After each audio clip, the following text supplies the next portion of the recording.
It was last summer when Kara DioGuardi's pastor asked her if she would help organize a singing contest in the small Maine town she calls home. The one-time American Idol judge immediately knew her answer: "No thanks." I was like, nah, I don't like to judge in a church. That just feels weird to me, DioGuardi says. And she kept asking and pressing, and I was like, you know what, if I'm going to do this, I've got to do it in a theater. And I can't just have a little 20-person thing, because I know what's gonna happen. Someone else show up and they'll be like, oh my god, look what happened to her. She's in a little town somewhere with 20 contestants, trying to do an idol thing. Advertisement. DioGuardi laughs at that last thought, but the concern was real enough that she was motivated to make sure that New England Sings, open to contestants ages 12 to 21, had the polish and professionalism to stand on its own.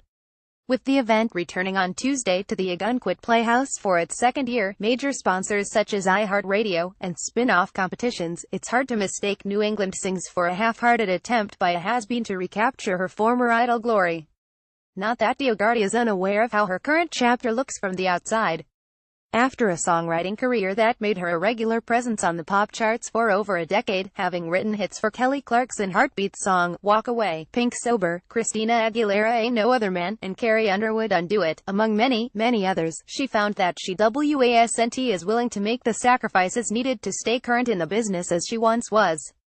Get The Weekender in your inbox. The Globe's top picks for what to see and do each weekend, in Boston and beyond. Thank you for signing up. Sign up for more newsletters here. I'm probably now 20 years older than these kids writing songs, she says. I had to make a choice. Am I going to do this every single day to the degree that I used to do it? If I do that, I'm going to lose my 40s, because I'm going to have to always stay young. So she did what she refers to as the unthinkable for many people in my industry and decamped for Maine, far removed from the music business centers of New York City and Los Angeles, to be near her husband and stepdaughter. I've written for a long time, and as a songwriter, you could be writing, I don't know, 300 songs a year, says DioGuardi. I definitely needed a break. She approached Berklee College of Music about teaching there, and the school was receptive. So I went and I taught pop songwriting, and I really enjoyed it. I ended up signing some kids from there and really loved helping people write songs, because I found that a lot of what I was doing was helping them find themselves. Advertisement. That was precisely what DioGuardi found appealing about helping to establish New England Sings and its attached nonprofit, Inspired Nation, as well as tethering both to a mission of youth philanthropy and activism. It's broader than music, she explains.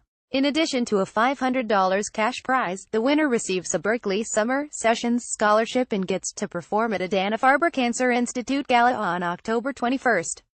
Ogunquit Playhouse artistic director Brad Kenny shares DioGuardi's enthusiasm for the social mission of New England Sings. I could hear the commitment in Kara's voice and the people around her to, yes, do a singing competition, but it's so much more than that. There was a great wish to coach philanthropy and to coach the strength of young people's voices and the impact they can make, says Kenny, who is one of the judges. Part of nurturing those voices is providing a support system for them once the show has ended, something that bothered DioGuardi in her American Idol days. Speaking with an air of maternal conviction, DioGuardi says that she'll remain available to mentor the New England Sings contestants, just as she has with her former Berklee students. It is, after all, why she let herself get roped into producing the event in the first place. I never thought I would be doing this, but maybe that's why I did Idol to begin with, she says. Maybe this is the bigger thing here that I'm supposed to be involved in. And so far I'm loving it. New England Sings at Ogunquit Playhouse, Ogunquit, Maine, October 10th at 7 p.m. Tickets $15, $25, www.newenglandsings.org. Mark Hirsch can be reached at officialmark@gmail.com or on Twitter at @SpaceCityMark.